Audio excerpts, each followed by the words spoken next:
Chapter 2. I am in danger.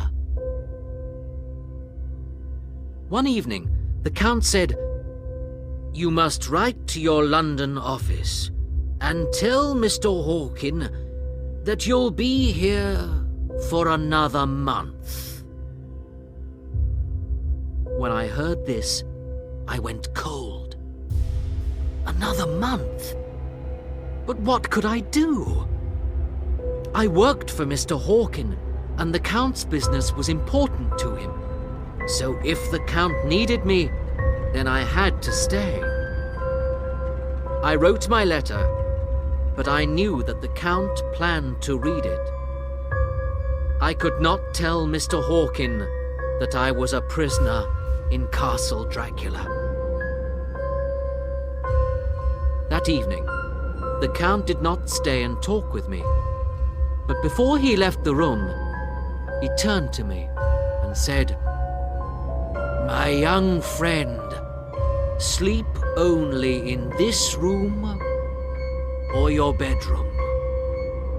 You must never fall asleep in any other room in the castle. You will be in danger if you do." When he left, I went to my room, but I could not rest and began to walk round the castle. Many of the doors were locked, but I found one which was open. I pushed back the door and saw that there was a window in the room. It was a beautiful night, and the mountains looked wonderful in the soft yellow light of the moon. Suddenly, something moved below me. It was the Count. Slowly, he came out of the window. First those hands, like the hands of an animal, and then his head. He began to move down the wall, head first.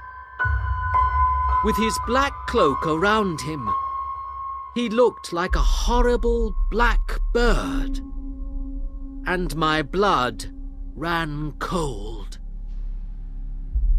What was Count Dracula? I shivered and sat down for a minute. The room was warm and friendly. I think that many years ago, it was a room for the ladies of the castle, and I decided not to go back to my cold, dark room, but to sleep in this room. So I lay down and closed my eyes. Suddenly, I felt that I was not alone.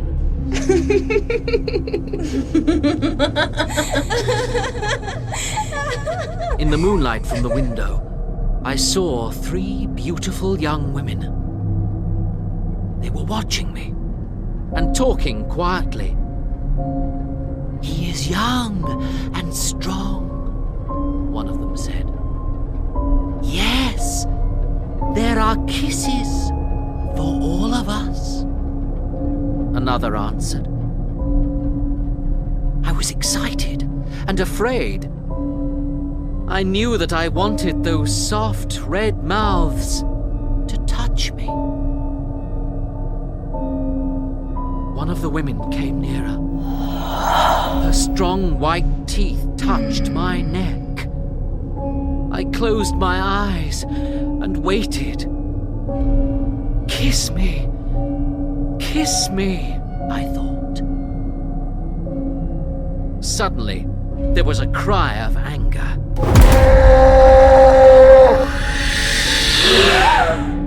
It was the Count. He pulled the woman away from me, and her bright blue eyes turned red with a wild anger. I looked at the Count, and his eyes were burning with all the fires of hell. "Get off him!" he cried. "He's not for you. Stay away from him. A second later, the women were no longer there. They did not leave by the door, but they were no longer there. I remember no more of that night. When I woke, I was in bed in my room. My gold cross lay on the table next to me, bright in the morning sun. I knew then that those women were vampires, and that they wanted my blood. 2 nights later, the Count came to me.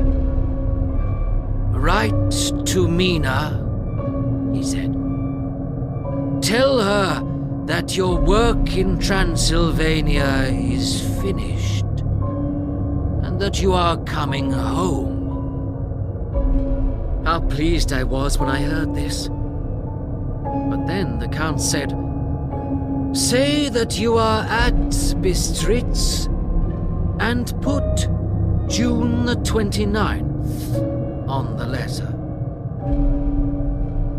I shivered when he said this. I knew then that the Count planned to kill me on that day. What could I do?